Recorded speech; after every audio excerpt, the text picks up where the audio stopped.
Estamos aqui mais um dia com a nossa reflexão diária. Hoje não será com manancial diário, hoje será diretamente na Bíblia. O texto está em Mateus 26, que começa dizendo assim: Tendo dito essas coisas, disse Jesus a seus discípulos: Como vocês sabem, estamos a 2 dias da Páscoa, e o Filho do Homem será entregue para ser crucificado. Naquela ocasião, os chefes dos sacerdotes, os líderes religiosos do povo, se reuniram no palácio do sumo sacerdote, cujo nome era Caifás, e juntos planejaram prender Jesus à traição para matá-lo. Mas diziam: Não vamos fazer durante a festa, para que não haja tumulto entre o povo. Verso 17 agora. No primeiro dia da festa dos pães sem fermento, que também é a Páscoa, os discípulos dirigiram-se a Jesus e perguntaram: Onde queres que preparemos a refeição da Páscoa? Ele respondeu dizendo que entrassem na cidade, procurassem um certo homem e lhe dissesse: O mestre diz: O meu tempo está próximo. Vou celebrar a Páscoa com os meus discípulos em sua casa. Os discípulos fizeram como Jesus havia instruído e prepararam a Páscoa. Ao anoitecer, Jesus estava reclinado à mesa com os 12. E enquanto estavam comendo, ele disse: Digo-lhes que certamente um de vocês me trairá. Eles ficaram muito tristes e começaram a dizer, um após o outro: Certamente não sou eu, Senhor. Afirmou-lhe Jesus: Aquele que comeu comigo do mesmo prato há de me trair. O Filho do Homem vai, como está escrito a seu respeito. Mas ai daquele que traiu o Filho do Homem. Melhor lhe seria não haver nascido. Então Judas, que haveria de traí-lo, disse: Com certeza não sou eu, mestre. Jesus afirmou: Sim, é você. Enquanto comiam, Jesus tomou o pão, deu graças e partiu e deu aos seus discípulos, dizendo: Tomem e comam, isto é o meu corpo. Em seguida, tomou o cálice, deu graças e o ofereceu aos discípulos, dizendo: Bebam dele todos vocês. Isto é o meu sangue da aliança, que é derramado em favor de muitos para perdão de pecados. Eu lhes digo que de agora em diante não bebereis desse fruto da videira, até o dia em que beberei o vinho de novo com vocês no reino de meu Pai. E depois de terem cantado um hino, saíram para o Monte das Oliveiras. Então Jesus lhes disse: Ainda está a noite, todos vocês me abandonarão, pois está escrito: Ferirei o pastor e as ovelhas do rebanho serão dispersas. Mas, depois de ressuscitar, irei adiante de vocês para a Galiléia. Pedro respondeu: Ainda que todos te abandonem, eu nunca te abandonarei, mestre.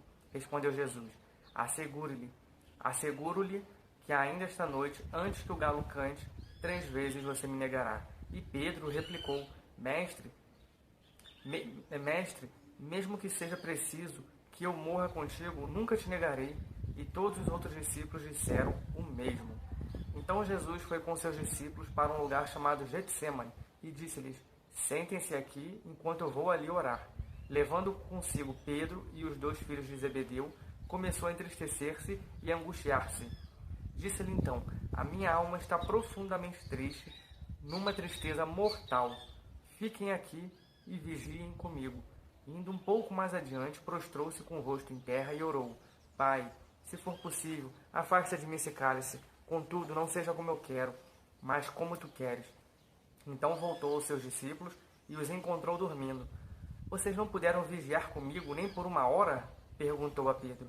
Vigiem e orem para que não caiam em tentação. O espírito está pronto, mas a carne é fraca. E retirou-se outra vez para orar. Meu pai, se não for possível afastar de mim esse cálice, que eu beba, faça-se a sua vontade. Quando voltou de novo, os encontrou dormindo, porque os seus olhos estavam pesados. Então os deixou novamente e orou pela 3ª vez, dizendo as mesmas palavras. Depois voltou aos discípulos e disse-lhe: Vocês ainda dormem e descansam? Chegou a hora. Eis que o Filho do Homem está sendo entregue nas mãos de pecadores. Levantem-se, vamos. Aí vem aquele que me traiu. Nesse texto aqui mostra Jesus instruindo os discípulos como preparar a Páscoa.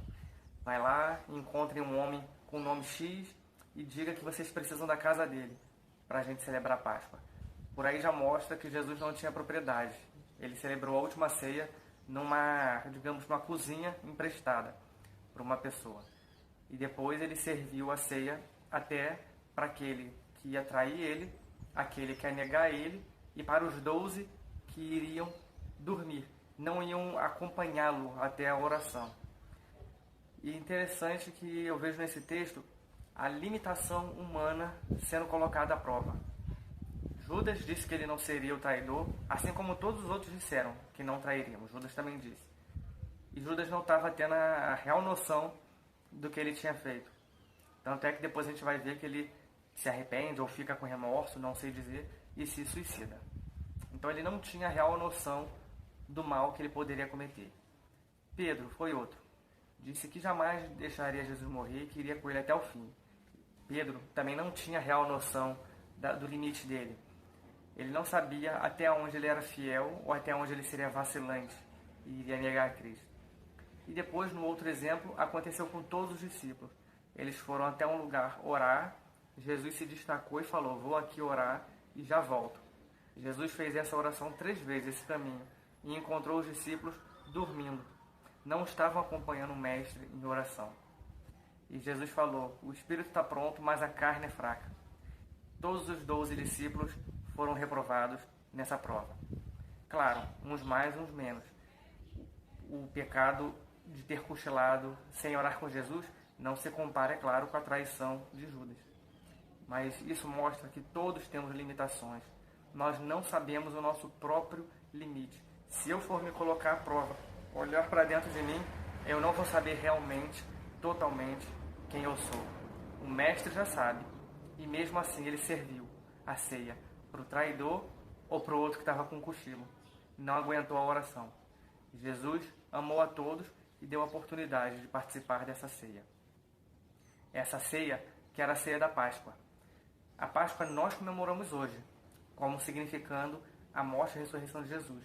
Mas naquela época, a Páscoa que Jesus estava comemorando e que se comemorava muito antes dele, já lá na época de Moisés, 1500 anos antes de Jesus, 1500 anos antes de Jesus, ele já comemorava a Páscoa, que era a libertação da escravidão do Egito. Quando o povo de Deus era feito escravo e Deus tirou eles daquela terra e mandou as pragas sobre o Egito. Todo mundo já deve ter visto algum filme. Naquela ocasião, um animal precisou morrer, pegar um cordeiro e passar por cima da porta de cada judeu, porque Deus iria mandar a ira dele, o castigo dele, a punição dele sobre o Egito. Mas as casas que tivessem com sangue, a ira de Deus ia vir e iria passar por cima daquela casa. E esse nome hebraico significa Pessa, que é Páscoa, passagem. Quando a ira de Deus, o castigo de Deus passa por cima. E João Batista, quando encontrou Jesus, Jesus vinha vindo ser batizado, João Batista falou: olha, eis o Cordeiro de Deus que tira o pecado do mundo. Esse é o nosso Cordeiro Pascal. Esse é o nosso Cordeiro de Páscoa. É esse que vai fazer a ira de Deus passar por cima de nós e a gente não ser atingido. Esse é o significado da Páscoa. Que nós não sabemos o nosso limite. Nós podemos ser um Judas, que entrega Jesus. Nós podemos ser Pedros, que negam Jesus. Ou nós podemos ser os outros 10, que cochilam e não acompanham Jesus. Você já se identificou em um desses papéis? Se não, preste atenção, para que a gente não caia nesses erros. E se mais cedo ou mais tarde nós cairmos, que a gente possa se arrepender como Pedro. Judas não se arrependeu, se matou. Pedro se arrependeu e se tornou quem ele foi, um grande apóstolo. Que a gente possa aprender com essa reflexão de Páscoa o nosso real limite, a nossa real limitação e o real poder de cima. Só Ele tem poder de nos fazer mais fortes. Essa foi a nossa reflexão de hoje. Que nós possamos sempre estar rendidos ao Senhor, né? Uma palavra que veio à minha mente é redenção, né? Estar rendidos ao Senhor em arrependimento, porque infelizmente a gente erra sim e em alguns momentos nós nos colocamos à prova, né? E essa passagem bíblica nos mostra que nós devemos confiar mais em Deus, entregar a nossa vida a Ele e ter a certeza que só Ele é poderoso para fazer muito mais do que pensamos, imaginamos. Não vamos colocar Deus à prova. Não vamos colocar a nossa saúde, as nossas atitudes em prova. Por que eu estou falando isso? no sentido de querer passar da soberania de Deus. Falar, eu não vou, vai acontecer isso comigo. Nunca vou pegar esse tipo de doença. Olhar para o outro com um olhar de intolerância. Isso eu não suporto porque isso eu nunca vou fazer. Não, vamos olhar com compaixão, vamos olhar se colocando no lugar do outro, porque foi assim que Jesus nos ensinou a ser, né? Imagem e semelhança dele. E é isso que a Páscoa representa, né? A fazer segundo a vontade de Deus. E foi isso que o Filho fez a vontade do seu Pai. É isso que nós viemos deixar nessa tarde, que nós possamos trazer essa reflexão como prática sobre as nossas vidas. E Deus abençoe a todos nós. Muito obrigado pela sua presença aqui, que você possa refletir nesse final de semana. A Páscoa se aproxima e que você possa fazer uma avaliação sobre a sua vida. Essa avaliação cabe a cada um de nós, e não eu fazer a sua avaliação, nem você a minha. Cada um faça de si próprio e dê contas a Deus. Essa foi a nossa reflexão de hoje. Então vamos orar, pedindo a Deus esse discernimento.